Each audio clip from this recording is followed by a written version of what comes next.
Jadi jawabannya adalah iya, faktanya adalah Kemendak dituduh. Ya kalau memang itu asumsinya bahwa itu tidak ke media, maksud saya artinya transparansi itu adalah menyampaikan kepada media massa ya ada Atau terbuka kepada kementerian lembaga yang lain, terbuka kepada atasan menteri yaitu presiden, terbuka kepada atasan-atasan instansi terkait seperti yang memang diputuskan Pak.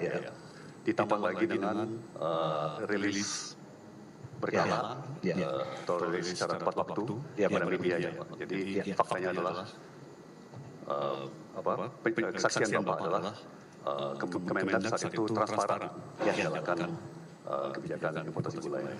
Majelis Hakim yang terhormat, sungguh kami miris terdakwa disangka melakukan korupsi, sementara Rp1 pun penuntut umum tidak bisa membuktikan adanya aliran dana yang masuk ke terdakwa baik secara langsung ataupun tidak langsung.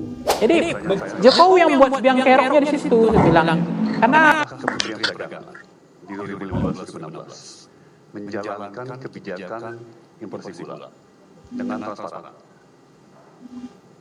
Kalau sepengetahuan saya setiap kali ada rapat koordinasi maupun dari penerbitan itu biasanya dari media sudah ada gitu Pak beritanya bahwa hari ini Kementerian Perdagangan melakukan penerbitan persetujuan impor untuk dalam rangka apa, khususnya untuk penugasan biasanya nanti dari ada rilis juga Pak yang sampaikan.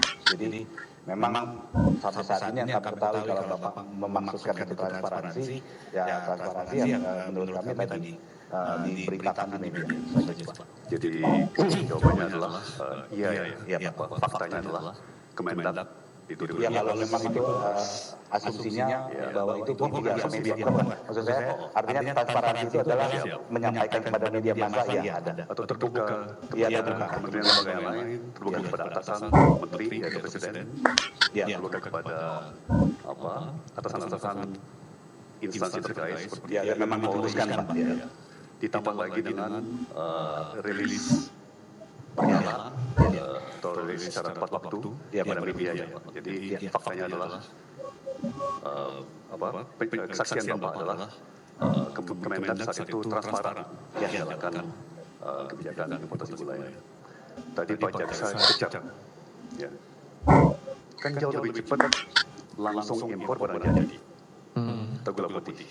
iya. Berarti kalau barangnya nggak ada, pertanyaan itu tidak relevan kan? Iya. Ya, Kenapa saya bilang tadi lebih cepat raw sugar yang ada di pabrik rafinasi diolah menjadi GKP karena barangnya udah ada, raw sugarnya ada, mungkin seminggu udah selesai. 2-3 hari selesai. tapi faktanya kan barangnya tidak ada. Iya. Iya, baik. Terpaksa harus diimpor raw sugar, di mana raw sugar disyaratkan situ harus ada rekomendasi.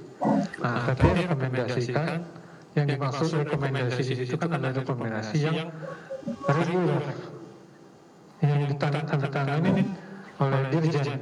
Nah, tapi yang untuk yang ini kan bukan reguler, maka ditandatangani oleh menteri. Siap. Jadi apa perlu rekomendasi? Menurut saya nggak perlu. Tapi perlu rakortas. Terakhir, saya hanya perlu menyangkal, yang mulia. Saya perlu menyangkal bahwa saya memberikan instruksi Menyangkal telah memberikan instruksi ya kepada dirjen untuk memproses izin yang dimaksud. baik Jadi saya tidak pernah mengintervensi proses struktural, proses yang harus dijalankan oleh pejabat struktural. Dan nota itu juga tidak ada tanda tangannya ya. Terima kasih. Majelis Hakim yang terhormat, sungguh kami miris terdakwa disangka melakukan korupsi, sementara Rp1 pun penuntut umum tidak bisa membuktikan adanya aliran dana yang masuk ke terdakwa baik secara langsung ataupun tidak langsung. Majelis Hakim yang terhormat, peradilan sebagai benteng terakhir bagi para pencari keadilan menjadi rumah perlindungan bagi siapa saja warga negara yang diperlakukan sewenang-wenang, termasuk kesewenang-wenangan yang dilakukan oleh aparat hukum yang mendakwa seseorang tanpa adanya tindakan yang melanggar hukum. Hal ini juga dialami oleh terdakwa Saudara Thomas T. Kasih Lembong. Semua mengenalnya sebagai orang yang baik dan profesional, seseorang yang telah berkontribusi nyata untuk negara, tetapi justru dirampas kemerdekaannya dengan dijadikan terdakwa dengan dakwaan yang tidak jelas, dakwaan yang tidak cermat, dakwaan yang tidak lengkap. Bahkan dalam dakwaan, terdakwa Thomas T. Kasih Lembong dipaksa untuk bertanggung jawab atas perbuatan melawan hukum yang dilakukan oleh orang lain. Hal ini menunjukkan jaksa penuntut umum sesungguhnya telah error in person dalam perkara ini.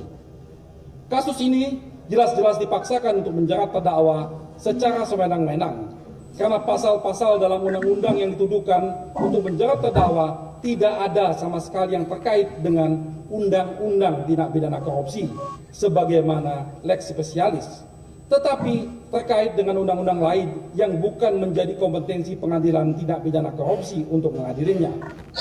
Kami sangat prihatin bagaimana sebuah kekuasaan yang dimandatkan oleh peraturan perundang-undangan untuk menegakkan hukum justru digunakan oleh penuntut umum secara sewenang-wenang untuk menghancurkan keadilan seseorang yang harusnya dilindungi. Majelis Hakim yang terhormat, sungguh kami miris terdakwa disangka melakukan korupsi, sementara Rp1 pun penuntut umum tidak bisa membuktikan adanya aliran dana yang masuk ke terdakwa baik secara langsung ataupun tidak langsung. Bahkan semua kinerja keuangan selama beliau menjabat sebagai Menteri Perdagangan pada tahun 2015-2016 telah diaudit oleh Badan Pemeriksa Keuangan dan tidak ditemukan sama sekali adanya penyelewengan pengelolaan keuangan, semuanya clean and clear.